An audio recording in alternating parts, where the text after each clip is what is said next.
Thank you, Sister Catherine, for sharing with us that beautiful testimony of God's move in Monica's life. Yes, it's truly wonderful to know that even as God's word says, He works in different ways. He works for the good of those that love Him and are called according to His purpose. So we may not understand, many times we don't understand how God moves and we get frustrated. But even as we hear these testimonies of how God made things work for His people, it is a joy. It gives us that freedom to continue trusting. Many times in our own lives, our faith gets tested, just like the way we heard the testimony. But as we face these trials, as we go through these difficulties in our lives, the point is, do we understand the will of God? While we go through these troubled waters, do we still understand the will of God for us? So it's truly a wonder, it's truly a joy to listen to such testimonies so that our faith will be stirred up. Thank you, Sister, for sharing with us that beautiful testimony. And today, as we move into our message, I'm titling that message, Just Believe. And as I was meditating upon this particular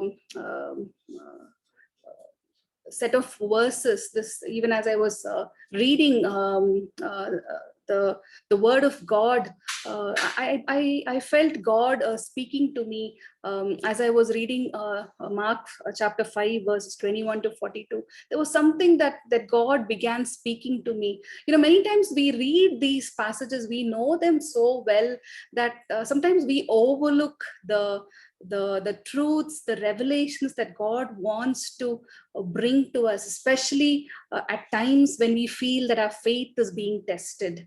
Yes, so there are times when storms raises up in our lives, and we have many questions, we have many doubts, like why is God allowing this thing in my life? If God really loves me, why am I even going through this difficulty? Will I even overcome this problem? So there are many questions that we as believers, as children of God, endure and encounter as we go through difficulties, as we go through those storms in our own lives. And one of the biggest problems that we as children of God face is discouragement.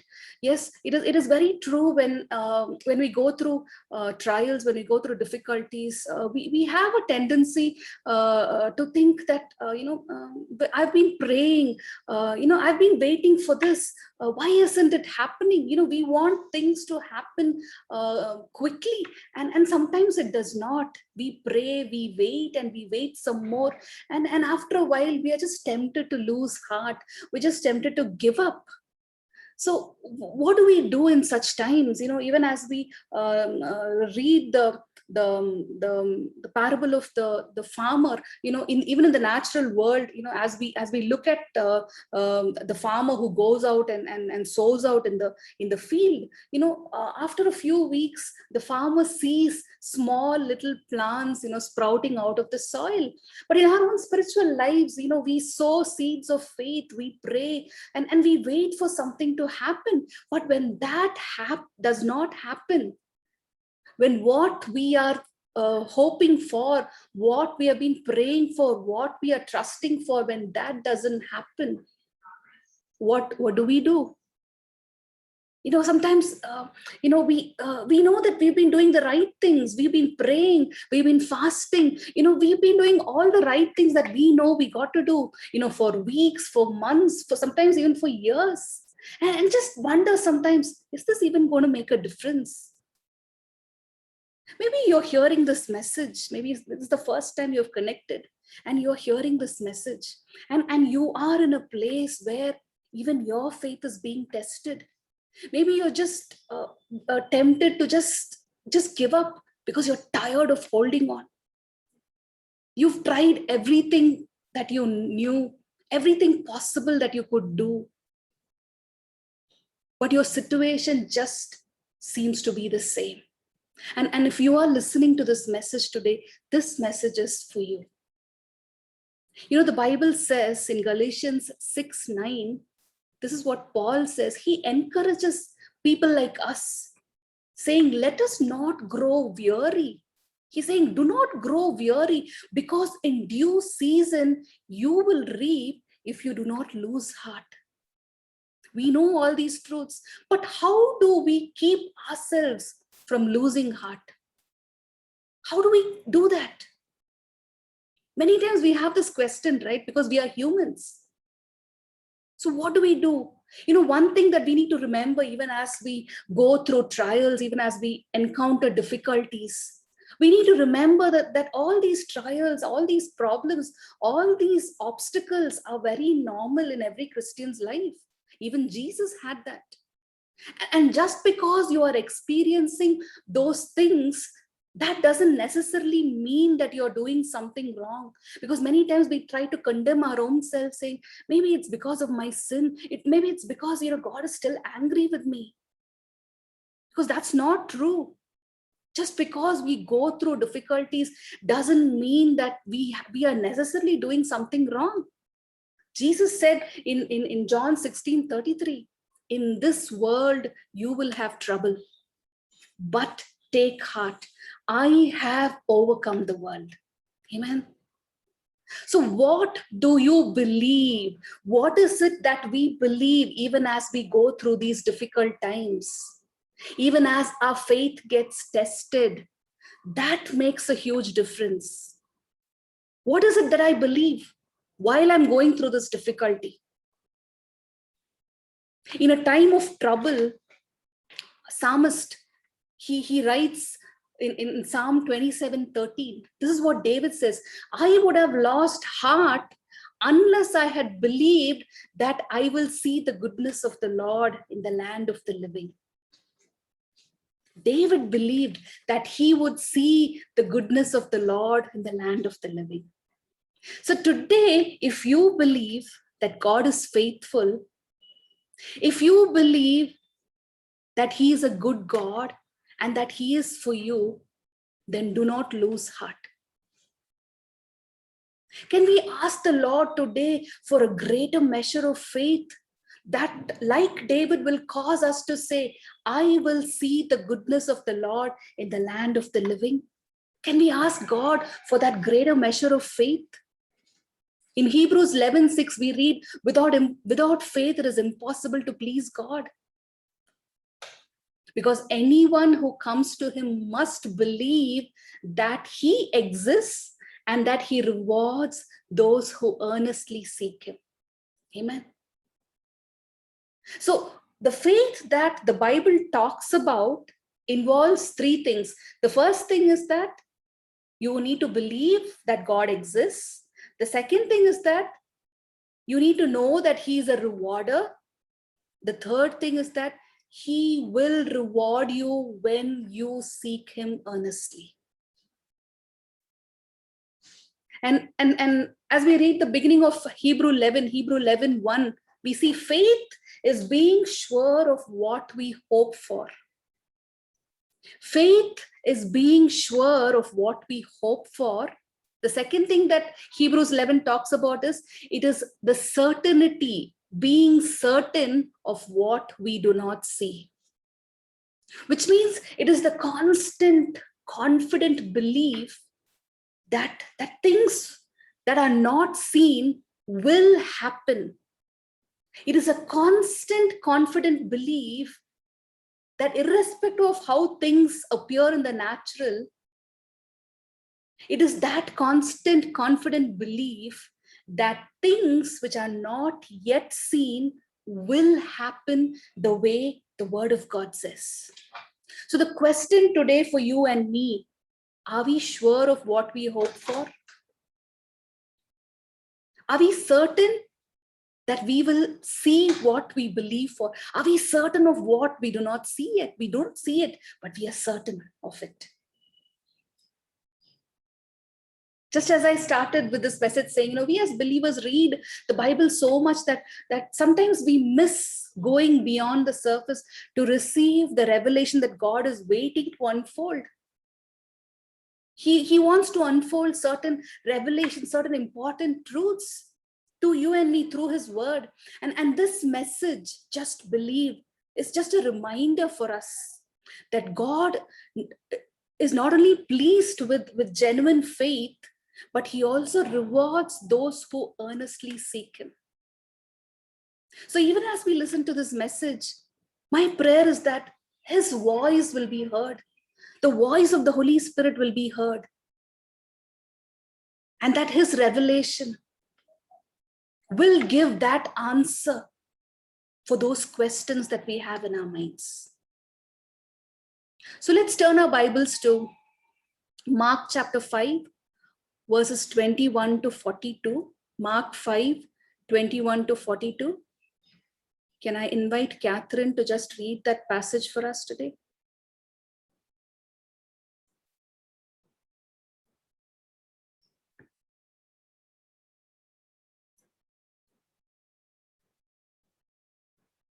Mark chapter 5, verses 21 to 42.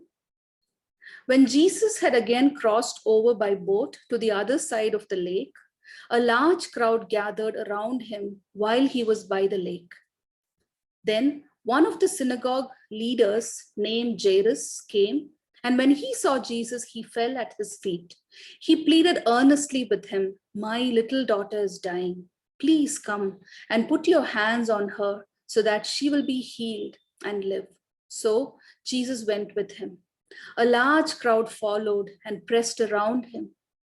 And a woman was there who had been subject to bleeding for 12 years. She had suffered a great deal under the care of many doctors and had spent all she had, yet insisted on getting better. Instead of getting better, she grew worse. When she heard about Jesus, she came up behind him in the crowd and touched his cloak, because she thought, "If I could just touch his clothes, I will be healed." Immediately her bleeding stopped and she felt in her body and she was freed from her suffering. At once Jesus realized that power had gone out from him. He turned around in the crowd and asked, "Who touched my clothes?" "You see people crowding against you," his disciples answered, "and yet you can ask, 'Who touched me?'" But Jesus kept looking around to see who had done it. Then the woman, knowing what had happened to her, came and fell at his feet, and trembling with fear, told him the whole truth. He said to her, "Daughter, your faith has healed you. Go in peace and be freed from your suffering." While Jesus was still speaking, some people came from the house of Jairus, the synagogue leader. "Your daughter is dead," they said. "Why bother the teacher anymore?" Overhearing what they said, Jesus told him, "Don't be afraid, just believe." He did not let anyone follow him except Peter, James, and John, the brother of James. When they had come to the home of the synagogue leader, Jesus saw a commotion, with people crying and wailing loudly. He went in and said to them, "Why all this commotion and wailing? The child is not dead, but asleep." But they laughed at him. After he had put them all out, he took the child's father and mother and the disciples who were with them and went in where the child was. He took her by her hand and said to her, "Talitha kum," which means, "Little girl, I say to you, get up." Immediately, the girl stood up and began to walk around. She was 12 years old. At this, they were completely astonished. So we see here in this above passage the intersection of one of the or two of the most important healing miracles that Jesus did. We just read that it begins with Jairus, the synagogue ruler, pleading Jesus to come and lay his hands on his 12-year-old daughter, who was sick to the point of death. Now, as he comes to Jesus, this is the faith statement that Jairus declares. The faith statement of that sick girl's father. "If only Jesus will come down and touch my daughter, she will live. Verse 23 talks about that. So this father's faith statement was that if only Jesus will come down and touch my daughter, she will live. So Jesus seems to be pleased with this desperate father's faith. And as we see, he agrees to go home with Jairus. So just imagine that scene. What joy, what kind of an anticipation, what excitement in the heart of the father. My daughter's going to live. I'm almost there, close to my miracle. Jesus is walking with me to my miracle. Jairus is filled with anticipation and excitement, because Jairus knew, I believe, what Jesus said in John 11:40. If you believe, you will see my glory. Jairus knew his Bible well. He has read his Bible well, and he knows what Isaiah 49:23 says. Those who hope in me will not be disappointed. He knows what Romans 10:11 says. Anyone who believes in him will never be put to shame. He knows what Jesus said in John 14:11. Just believe that I am in the Father and that the Father is in me, or at least believe because of the work you have seen me do. Jairus firmly believed that Jesus is able to raise his daughter from that sickbed. Have you ever been there in the place where Jairus was? You know beyond a shadow of doubt that Jesus can turn your trial into a testimony. You definitely know that Jesus is there walking with you, and you are just there about to receive that miracle that you've been waiting for. After all, it was Jesus who said in John 16:20, your sorrow will turn into joy. It's truly a blessed place to believe in, to be in, right? It's such a blessed place to keep believing, to be waiting in hope, to be waiting in anticipation. Because Jesus, the healer, the promise keeper, the miracle worker, the one who said, is anything too hard for me, is right there beside you. And you are about there getting closer and closer and closer to your breakthrough. You are just about to see your miracle. Well, as the story reads, there's very little time. We know from the way Jairus positions himself before Jesus, we know that this little girl, his daughter, is at the point of death. So Jairus, with Jesus beside him, have by now quickened the pace at which they are approaching the house. They are walking in a much more faster pace. We all know how it feels, right? To have the facts of the situation in the natural so blatantly blowing over our faces on one side, yet the victory of the supernatural quickening our faith on the other side, causing us to expectantly move towards that, causing us to anticipate the manifestation of that promise in the natural. We know what it means. We know how it feels inside. No distance seems too far when you are in that state, because your spiritual eyes have already seen that miracle in spite of what it looks like in the natural. Isn't that what faith is all about? Isn't that the faith that Jesus is talking about, of being certain of what we do not see yet? Being certain of what I have not seen yet? Well, Jairus was doing well at that part, if that is what faith is all about. But as we listen to this story, as we read further on, just then something began to unravel. Something unexpected, something very unusual happens. Verse 25. Now a certain woman had a flow of blood for 12 years and had suffered many things from many physicians. She had spent all she had and was no better. She rather grew worse. When she heard about Jesus, she came behind him in the crowd and touched his garment. We know about this woman who had an issue of blood for 12 years. She had suffered many things from many physicians, spent all she had. But would Jairus need to be too concerned? Well, yes, as a matter of fact, to the extent of sending some good wishes, a prayer, and a hope you feel better soon note. Not anything more, at least for now, right? Not anything that might kind of challenge the miracle he's waiting for. So while there is a man here, Jairus, who earnestly wanted Jesus to touch his daughter, there seems to be a woman who desperately wanted to touch Jesus. A wanted Jesus to touch versus wanted to touch Jesus. Just imagine the two faiths. Wanted Jesus to touch his daughter versus wanted to touch Jesus for a miracle. Now, as we read about this woman, she had suffered for 12 years and she's almost at her wit's end. She's done everything possible. She spent everything she had, done everything she knew she could do. She's done it all. So now, haven't seen anything, haven't seen any change in her situation. Now she decides to do something that she's never done before. She's been waiting for years.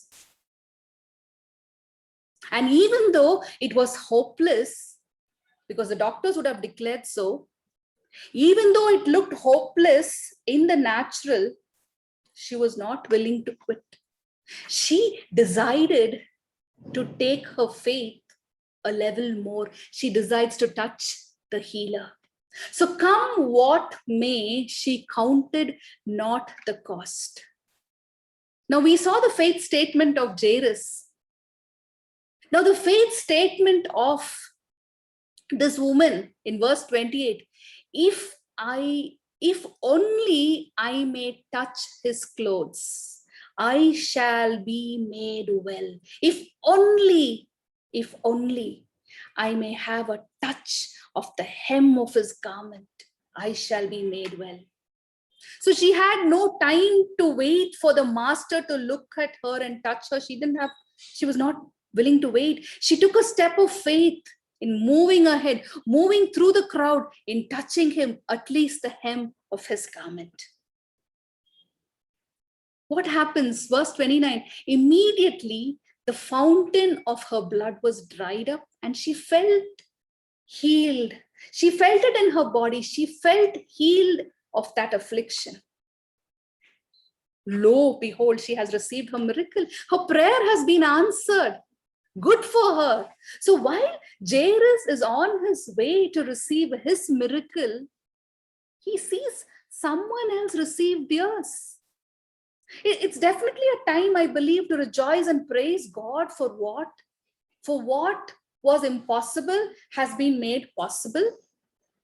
But in the process of doing that, will Jairus's pressing need become an impossibility?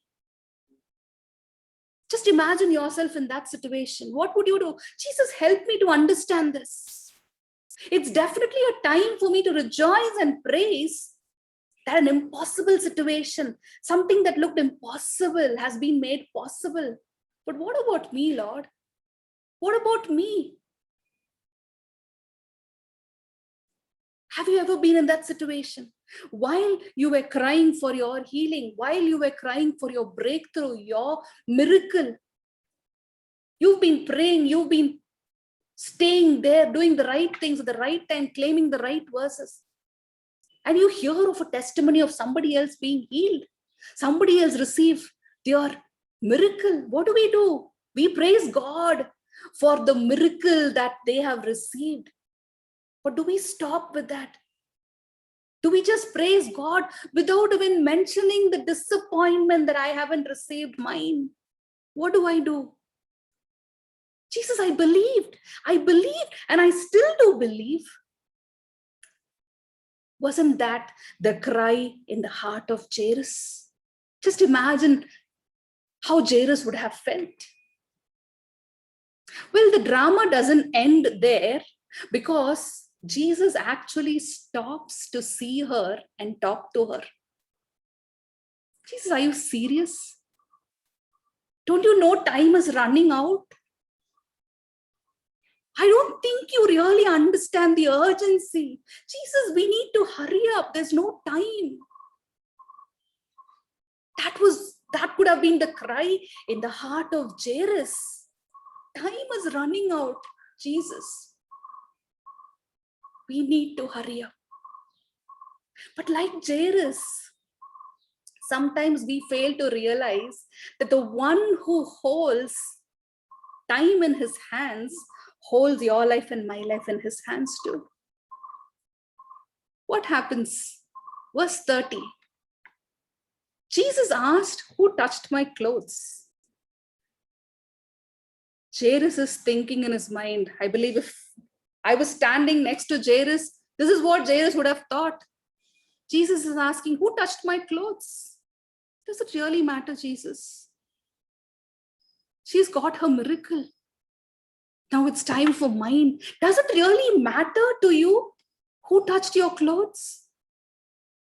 And that's exactly what the disciples are telling Jesus in verse 31 to 32. But his disciples said to him, you see the multitude thronging you, and you still say, who touched me?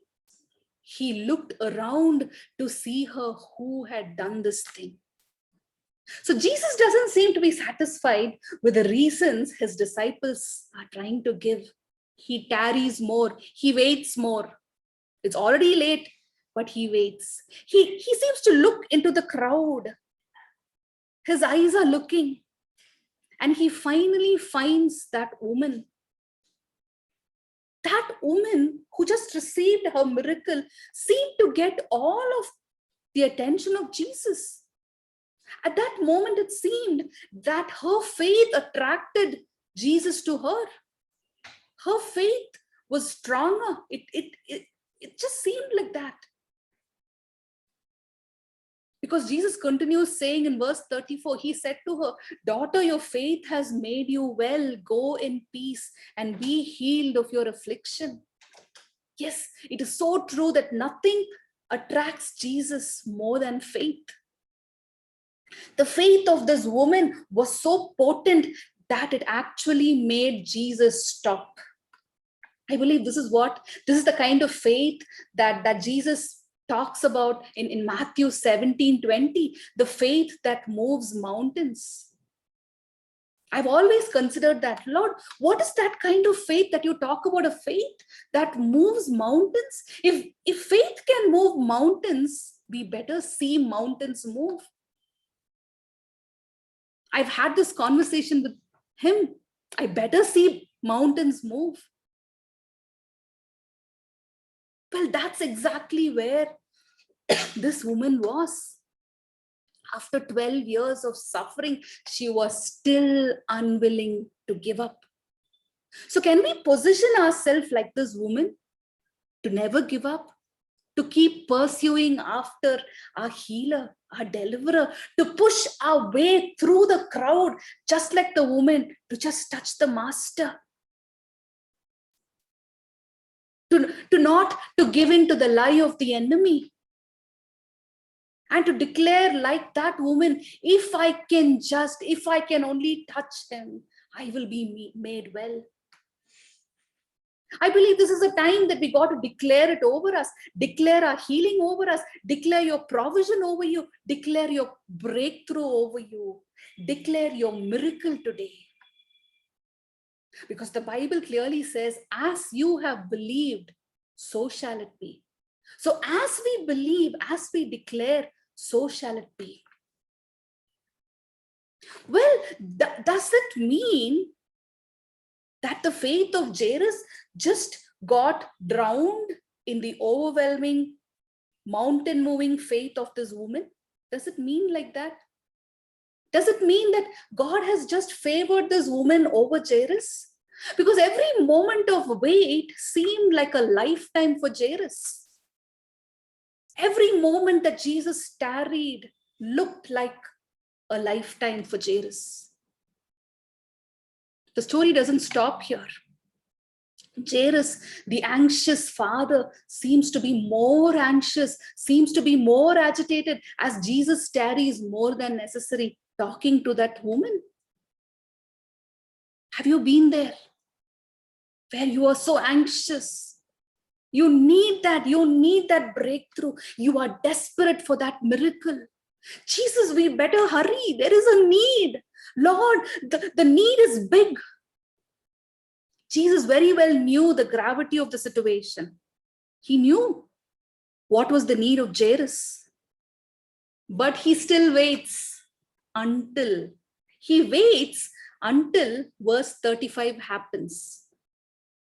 In verse 35, while he was still speaking, some came from the ruler of the synagogue's house and said, "Your daughter is dead. Why trouble the teacher any further?" Well, could this get any worse? Can it become any worse? Wasn't it Jairus who called on Jesus first? And while there was so much of anticipation about the miracle that was coming, suddenly there comes a message that the child is dead. The promise that Jairus seemed to be hoping for all this while suddenly drops dead. And beyond any kind of hope, there's no hope. The question is it all over? Is it all over? Do I just have to reconcile myself with the situation saying, yeah, it is his will? It is his will for Jairus' daughter to die? Jesus, if we had only carried on at the pace at which we started, if only you did not stop to follow up with that woman after her miracle, if only you had laid your hand on my dying child. Jesus, wasn't my faith enough to see that miracle? Didn't you promise that you will never forsake me? Jesus, if only this happened, if only that happened. Now this list seems endless, right? Are you in that position where you are confronting those thoughts? You are wallowing in those thoughts of that situation. Go from bad to worse. If you are in that situation, there is hope. Now, as we look at this story in Mark 5, Jairus' hope of a miracle in a way he wanted could have been shattered. He hoped for a miracle in a particular way that could have been shattered, but his hope in Jesus weren't shattered because it was Jesus that Jairus was walking with. 2 Corinthians 1:20 says, all the promises of God find their yes in him. That is why it is through him that we utter our amen to God for his glory. Numbers 23:19 says, God is not human that he should lie, not a human being that he should change his mind. Does he speak and then not act? Does he promise and not fulfill? So Jairus' faith is not in vain. His trust in the healer is going to be rewarded. Maybe it's not in a way that Jairus wanted. What happens? Verse 36, Mark 5, verse 36. As soon as Jesus heard the word that was spoken, he turned to the ruler of the synagogue and he said, do not be afraid, just believe. Do not be afraid, just believe. Just at the time when Jairus' faith was about to be turned into fear, he hears these golden words from Jesus. Just believe. And what he told Jairus, I believe he's telling you and me. I do not know what you are going through, but this is what God is speaking to you. Even as you are going through this difficulty, do not be afraid. Just believe. That being said, Jairus would have said, Jesus, better said than done. How can I believe when every source of hope has dried up? You just heard what message came from my home. Everyone around me has given up, Lord. Any prayer according to human sources in such a situation is only trouble. That's why they said, why trouble? Why trouble him? Everything is done. Jesus, is there any room for hope? But Jesus looks to you and me, and he dares us to believe. Because when the healer is there, even death will be put to shame. Just believe. He says, do not be afraid, just believe. Nothing is too hard for me. Nothing is too hard for Jesus. No sickness, no pain, no problem is bigger than Jesus.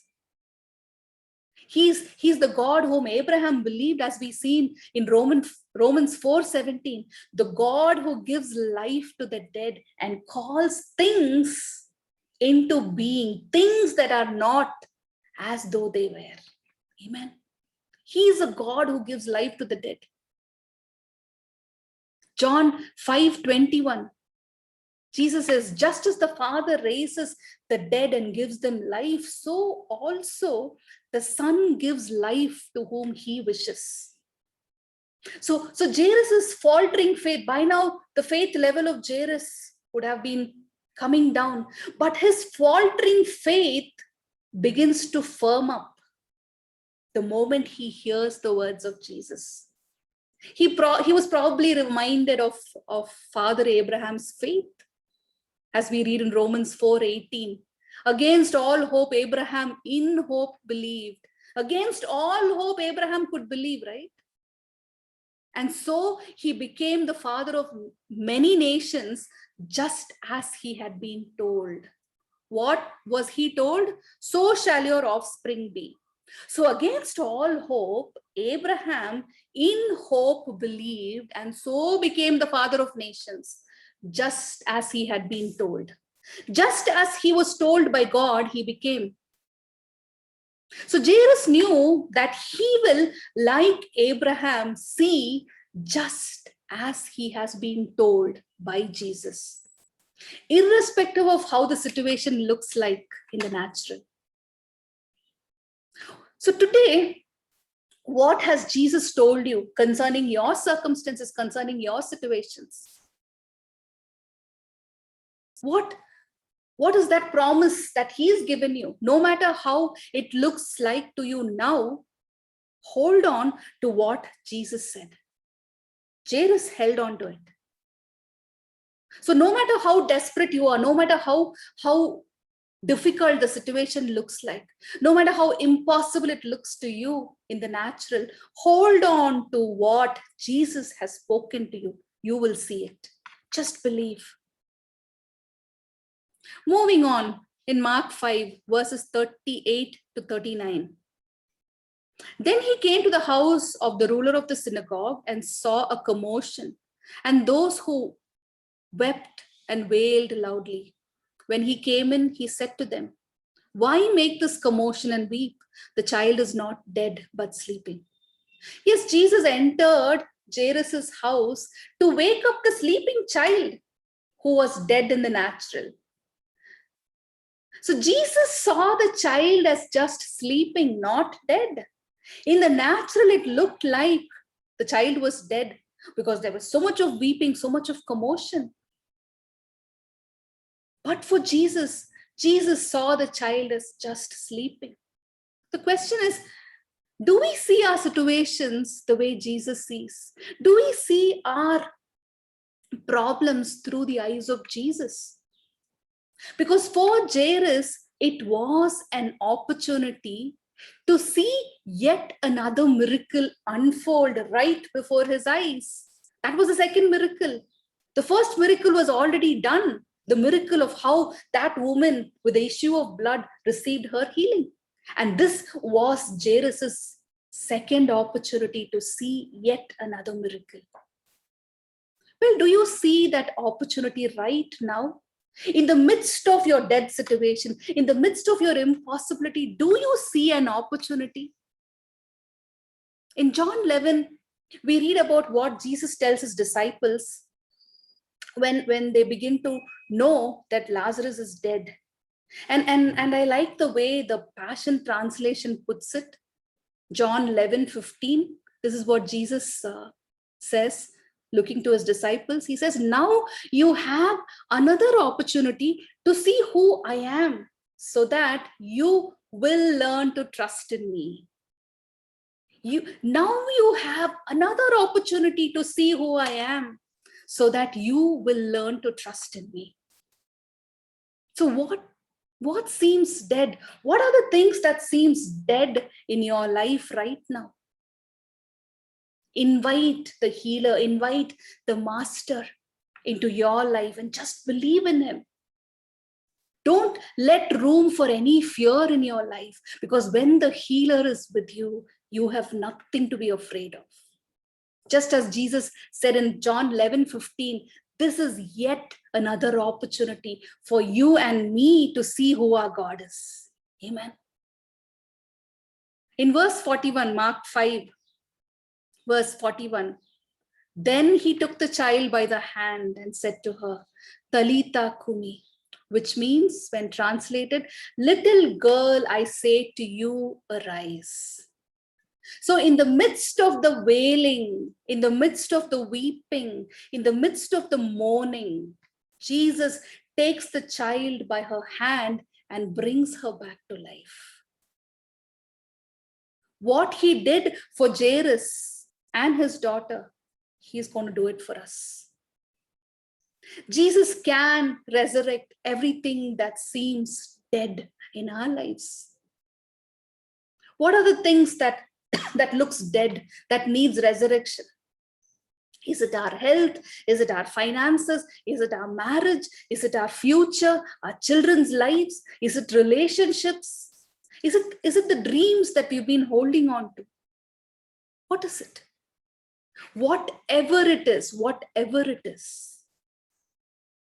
if we believe, if we can just believe, Jesus says that he will bring it back to life. All we need to remember is that it is him, it is he, it is this same Jesus that walked with Jairus who's walking with you and me. He's walking me to my miracle. So this is not the time for us to stop. This is not the time for us to quit. There is a reason behind all of this waiting. There is a reason behind this delay. God's delays are not his denials. We know that. The reason behind this delay is greater glory. He wants to reveal his greater glory to us and through us. Mark 5:42. As we move on, we read, immediately the girl arose and walked, for she was 12 years of age, and they were overcome with great amazement. Just imagine that situation there as Jesus picks this little girl by her hand. The people who were overcome with grief now are overcome with great amazement. Isn't that what Jesus wants to do in your life and my life? He wants to overwhelm us. He wants to surprise us. He wants to amaze us. He wants us to be overcome with his great amazement. With great amazement, he wants to fill us with it. The question is, can we believe the way Jairus believed? Even though we see our struggles go from bad to worse. Can we just continue walking with him? Can we just continue believing just like the way Jairus believed? Can we keep taking Jesus at his word just like the way Jairus did? Can we believe like the way the woman believed and who never gave up even after 12 years? So there are two stories bringing us to a great truth from two different circumstances. The need of these two people were different. But one thing they received is that because of their faith in God, they received their miracle. He is our miracle working God. And he will be there just where we need him, just when we need him. It might seem that it might be late because according to our time, we want God to work in a particular way. But our God is always an on-time God. His ways are different because the Bible clearly says that his thoughts and his ways are higher than us. He's a God who wants to perfect everything that concerns you. Today, you might be concerned with many things. There might be many things that causes you sleepless nights that is of great concern to you. But God is going to perfect that for you. I want to finish this message with one of my very favorite verses, 1 Corinthians 2:9. This is what the scripture says: what eyes have not seen, ear has not heard, and has not entered into the heart of man, all that God has prepared, all that he has made and kept ready for those who love him. Yes. Our minds cannot possibly contain what God has kept for us, what God has made ready for us, what God has prepared for us. It's time for us to get ready for our miracle. This is not the time for us to quit. Just believe. Just believe that the God who turned things around for Jairus is the same God who's going to turn things for us. We are going to receive our miracle. We are going to receive our breakthrough if we can just believe. Amen. Let's pray. Father, we thank you, Lord, for this beautiful time. Thank you for speaking to us through your word. Yes, Lord, nothing is too hard for you. You're a God who can turn every impossibility into a possibility. You're the God, even as your word says, the God who gives life to the dead and calls things that are not there as though they are. Yes, Lord. What you did for Abraham, you will do it for us. What you did for David, you will do it for us. What you did for Jairus, you will do it for us. You're a God who honors faith. You're a God who rewards faith. And this afternoon, it doesn't matter how our situations look like in the natural. It might look hopeless.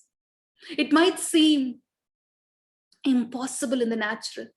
But Father, we know that we have a God who can turn everything around. We have a God who moves mountains. We have a God who opens a way for us through the Red Sea.